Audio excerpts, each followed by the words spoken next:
The basic instructional video on how to use Turnitin and Grademark. We're going to run through a few basics basically to get you up and running so that you can use the programs, the Turnitin and Grademark programs as easily and quickly as possible. What we're going to start with is when you go into your Moodle site, I'm doing this one for UOW staff. If you go into your Moodle site and locate the Turnitin link for your particular assessment. In this case, we're using the digital story link, Turnitin link, which has been set up by the course coordinator before the submission date.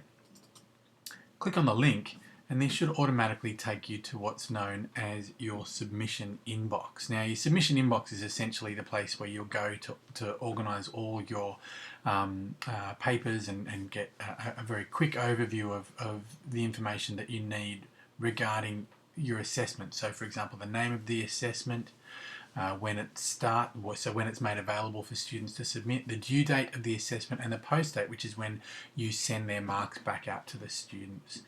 You can export all these details into a PDF or an Excel file. You can also edit your rubrics and your Quickmarks. Again, you can also access information relating to your tutors. Of course, depending on the internet connection, it can either be a quick or a slow process, but you can add particular tutors, and this works well because you can also then assign tutors to particular students as well. Returning to our submission inbox, we can choose how many submissions we want to show at any given time, and we can also order the papers or arrange the papers according to student names. At the moment, I've created a test student that I'm looking at, but by clicking up on these headers at the top of our submission inbox, we can arrange the list according to the student name, the submission title, not so handy, Turnitin paper, when it was submitted. This is a good one if you're trying to find out which assignments were submitted late or on time, etc. We can also arrange them according to similarity. Similarity is essentially how much of the paper is similar to existing texts, either on the internet or through library resources. You can arrange them according to grade to get a sense of where your spread is as well. There are a couple of other things you can do. I'm just going to pull up my test student. You can actually search individual students by putting their name into the search box. I've uploaded a generic paper of a test student so that we don't actually have to show any individual students' papers on the video, just to protect their confidentiality, etc. Now, you can actually upload papers. So, for example, if the student has made a mistake with their submission and it's past the due date, you can actually delete the paper that they have submitted by clicking on this trash can and upload a correct version. You also have the option to download a submission if you need to make a printed copy of it for any particular reason. Okay, so going into our test student, I'm just going to, when we go into the actual paper, you just click on the submission title for that student. And that basically brings you into the Grademark screen. Now, in terms of navigating the Grademark screen, there are three main functions that you can operate within. One is originality, which, as it suggests, gives you highlighted segments that show you exactly where bits from the paper have come from. So this is a generic reading resource that we've put up on the website, which, as you would imagine, has been taken from a number of different sources. So it's not uncommon to see something like this with quite a lot of quite a high similarity.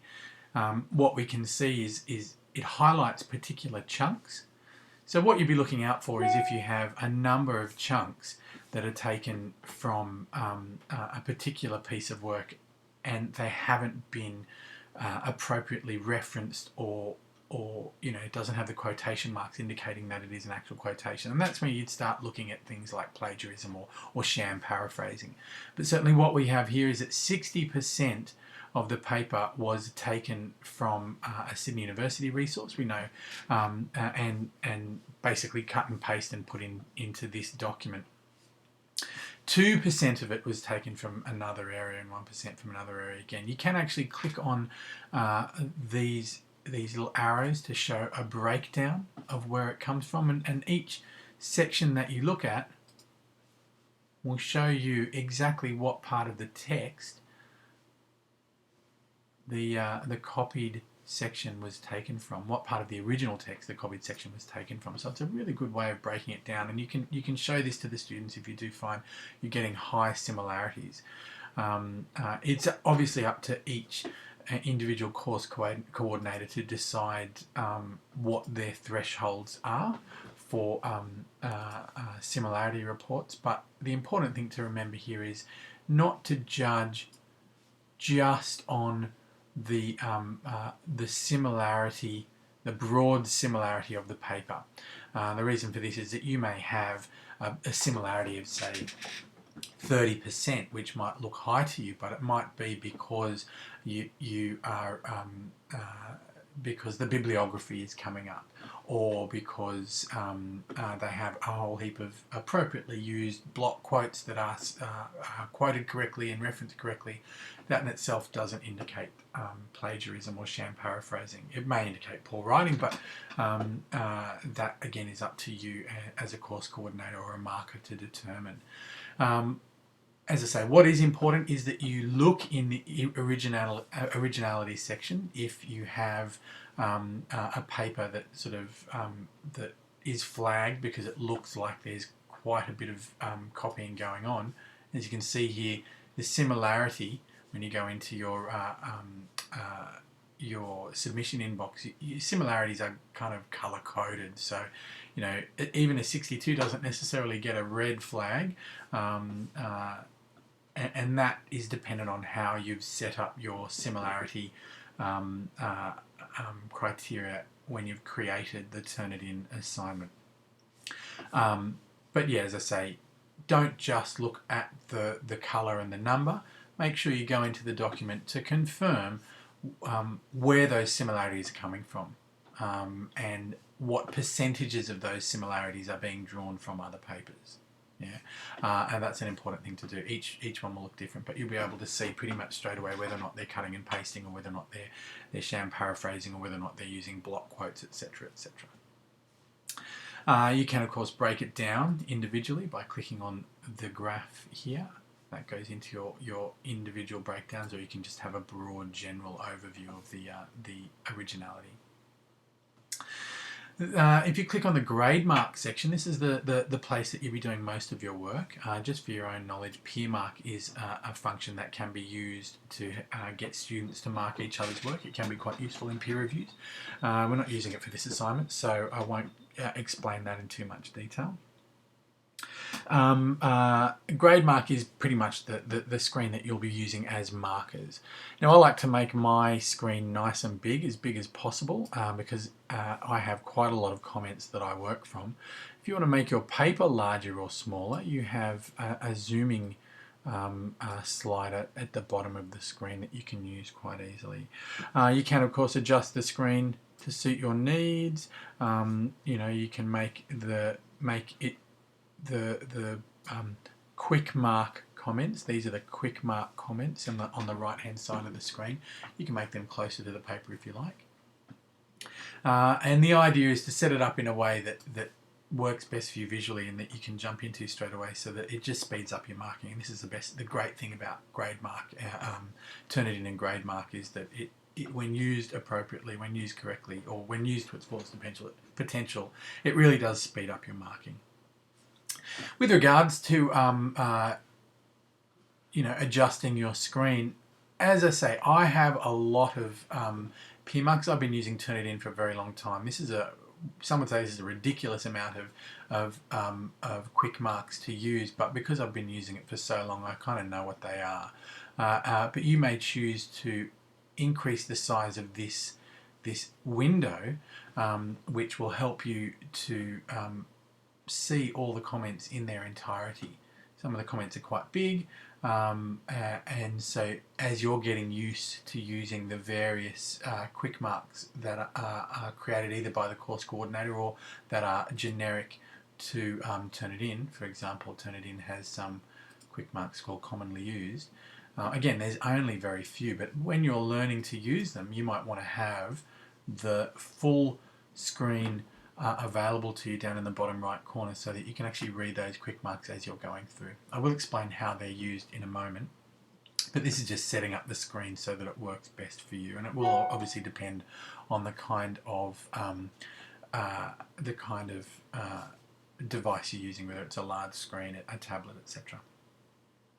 Now, with regards to some of the utilities, what we have down in the bottom left-hand corner is we have information relating to the paper itself. So if you see where the mouse is, that little eye down there tells you a whole heap of information relating to the paper: word count, when it was submitted, etc., how many times it's been submitted, overall originality, and if it was graded, or if somebody has come in to see the paper before.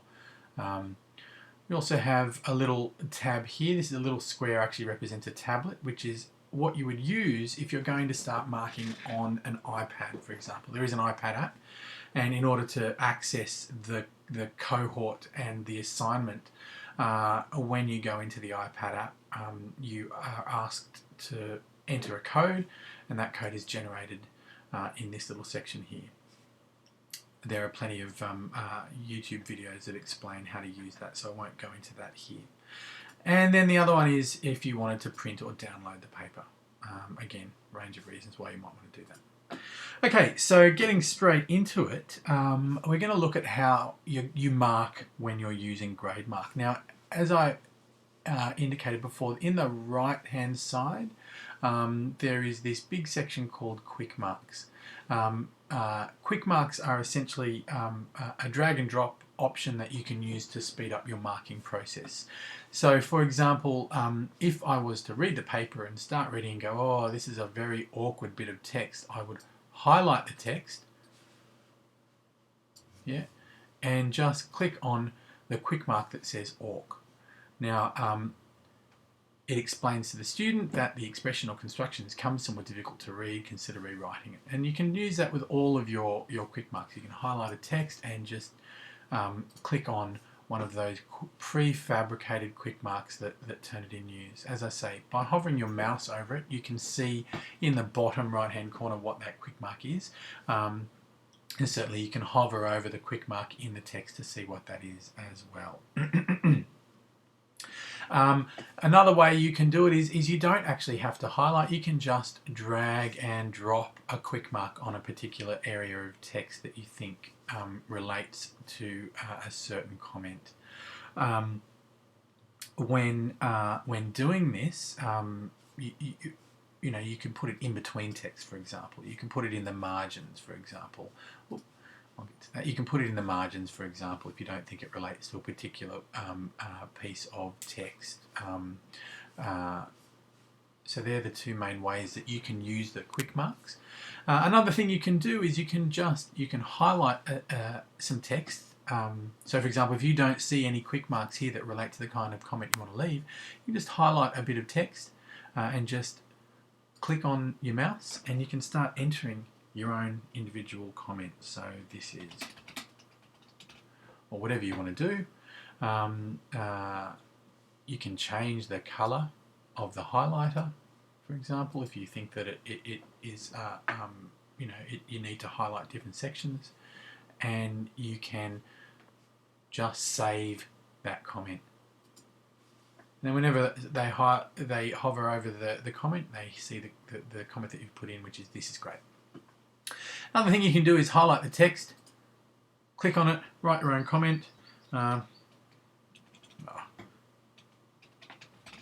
You might think, you know, this is a comment that I actually would like to see coming up again, or I anticipate will come up again and again. And if that's the case, you can save this as a new Quickmark. In doing so, you can give it a title, and you can align it with a set of Quickmarks. We may as well align it to this one, the one that we're using at the moment, which is commonly used, the commonly used Quickmark set, and we save it, and we'll see it in our Quickmark set here. We can now then drag and drop it whenever we want, so we don't have to keep typing it in every time we see that on a student's work. Now we can change the Quickmark set. Now Turnitin has a range of prefabbed ones. It has commonly used, composition, obviously relating to aspects of writing that you might come up with. You have format, for example, things that you might find useful when dealing with format issues. This is an easy way of managing large Quickmark comments that you might have accumulated over the years. So for example, as mentioned before, I have a ridiculously large amount of Quickmarks. I personally, because I know these Quickmarks, I find it easy just to scroll through and just drag and drop them or click them as need be. I know exactly where they are. So I find that quicker than actually assigning different aspects of the Quickmark set to different groups. It's entirely up to you. In the beginning, I think it's better to use the Quickmark sets and just toggle between them as you start to get to know the different Quickmarks, and then as you become more familiar with the Quickmark names and what they mean, you can put more of them into a particular set for a particular assignment, and then just work more quickly by not having to toggle between the different sets that are about. Now, because this is the digital story assignment, I'm going to click on the digital story Quickmarks that I used the last time I did this assignment. Again, there's loads and loads and loads of them, but as I say, I know what they are, so it's not as daunting to me using them for the first time. This is basically the main function you'll use when marking, just highlighting, dragging and dropping, highlighting and clicking onto a Quickmark, dragging and dropping a Quickmark, or creating a new Quickmark for new comments, which you may or may not save as a new Quickmark. If you are just using the Quickmarks and you're not using a rubric, such as down in the bottom of the screen, when you've finished your paper, you just want to give it a mark, just go into the top right corner, enter your mark. In this case, our paper is out of 40, so we might give it, say, a 28. You just press enter. And that saves your mark, and when you're done, you just close the screen and it saves it. Apart from using Quickmark comments, the other things you will be doing is potentially leaving general comments to the student after you've read the paper. So for example, now you can access this at the bottom of the bottom right of the screen. You have this little Quickmark tab which allows you to access your Quickmarks. You have a little speech bubble which allows you to access the general comments. And you can either leave a text comment. I often have a range of prefabbed comments that I will cut and paste and drop into this general comment section at the end of the paper. A range of positive comments and some things to work on for the future, and it also gives me the space to write some more extensive individualized comments for each student. You can also, of course, once you've done that, you can save those comments. You can also leave a voice comment. So for example, if I recording now so that the student has a comment that is essentially done in my own voice, then I can stop the recording and I can choose to save the recording or delete the recording and play it back. start recording now so that the student has a comment that is essentially done in my own voice, then I can. Now that's something that you can choose to do. It might make it, depending on where you are or what you're doing, it might be easier for you to leave a voice comment. And it's also, you know, some students find it easier to work with voice comments. Some students find it easier to just read the amalgamation of comments and quick marks at the end of their paper. It's you know, there are pros and cons to both. The other thing you'll be using down in the bottom, there is a sort of a series of boxes stacked upon each other. This represents the rubric, the marking rubric. Now this particular assignment has been set up with a rubric. Again, you can tweak the viewing settings, and the reason for this is that as you're getting to know the rubric, you might want to read the various comments that are attached to the rubric categories. So for example, this rubric is broken up according to story, you know, and the criteria is whether they understand the question or the issue and the key concepts involved, and it's broken down, you know, according to those grade categories: high distinction, distinction, credit, pass, and unsatisfactory. Broken down into a range of criteria, so story. Another thing relating to the story, this is the story and the depth of analysis, familiarity and relevance of professional research or literature, structure and organisation or response. Now this particular assignment has been broken up into two sections. There's a digital story, that's a video that's updated online, and an academic paper that is then submitted through Turnitin, and we're giving them a mark for both the video content and the academic paper. And as I say, all the criteria is broken down according to its different grade qualities and individual criteria within each grade category. So whether or not they understand the question, whether they have a depth of analysis in their paper, whether they have a familiarity with the literature, etc. in the paper. And then we also have some simple ones like, you know, whether or not the paper conforms to the academic conventions, so, you know, has at least 10 suitable references, etc., etc. And the way that you use this is after you've read the paper, you can then just click on the various rubric categories that you think relate to the paper. So in this case, I look at the video and I think, oh yeah, they've really understood the issue and the key concepts. They've had a pretty good depth of analysis and critique. They're quite familiar with the research and literature. And the structure and the organisation is pretty good as well. With regards to the paper, they've understood the question and the key concepts. They've had an average depth of analysis, a reasonable depth of analysis. Their familiarity with the literature is probably lacking a little bit, and you know, they've probably just had they've had their 10 references, but the referencing is relatively poor. Now all these comments are set up by the course coordinator before it comes to the markers, but what it does is it starts to calculate a score for you based upon all these different categories. Now we see this student has performed pretty well. Lots of distinction categories, high distinctions up there as well, a few little issues down below. So it doesn't quite push the student up into the high distinction category, but in this case we've got some pretty good marks that you know, it gets quite a good mark. Now we can apply the rubric percentage to the grade by clicking on this button, and because our assessment is out of 40, what it does is it calculates what it would be, 82% of 40, and gives you a mark of 33.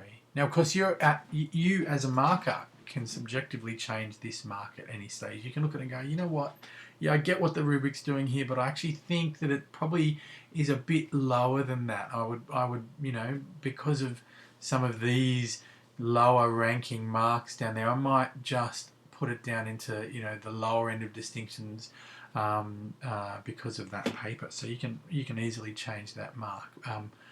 you know, down to a 75 or a 74, whatever you want to do. It is entirely up to you.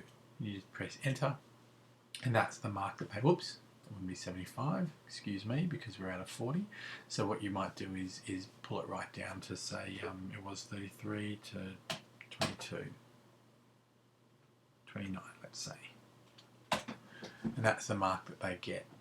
Now the thing about this is that if you do pull a mark down from what the rubric calculates, it's always important to explain why you did that in the comments section, just for the sake of helping the students understand. There are a number of different rubric options, which I will explain in a different video, but just for markers, remember that you can click on the different rubric categories, but you always have the option to be able to edit the grade that's applied later on anyway. It's completely up to you. Okay, so the other thing down the bottom that you would use is is you might want to look at all the quick marks and comments that you've given to the students. Now this comment section down the bottom of the bottom right hand corner of the screen opens up all the comments that you've written down on the page. You know, I don't tend to use this that often because you know where you put all the comments, but this is sort of an indication of what the students also get to see when they open up their submission on Turnitin. So through their learning platform, they get all this information that they can start to look at and work out, you know, how their mark was created. Yeah, so this essentially is kind of what the students see. They get a range of information. You can collapse them all, you can expand them individually, and look at those comments. As I say, I tend not to use this function too often because I know where I've put all those comments. Now when you've finished your paper, basically all you need to do is close it. Closing it saves the mark, saves the quick marks, the drag and drop quick marks. It saves the comments and the voice comments that you've made, and it saves the rubric entries as well. So yeah, all you have to do is close this, automatically saves. You can refresh your submissions, and if we look again for the test student, we can see that our test student has a grade as well now, which you can of course go in and edit at your own sort of subject to your own choices. Okay, so they're the main functions that you will use in Turnitin as a marker. Essentially, it's pretty straightforward, and the first few assignments that you get through are probably going to be the hardest because, you know, you're navigating the different quick mark comments. You're you're trying to get familiar with the rubric, you know, it's just a bit of a learning curve. But once you get through the first sort of 10 or so papers, it starts to really speed up, and it just does make your job a lot easier. So the next video in this is going to be a few more advanced functions that you might use. So for example, creating different quick mark sets, importing and exporting quick mark sets, and you know, playing around with some of your rubrics. But that's it for now.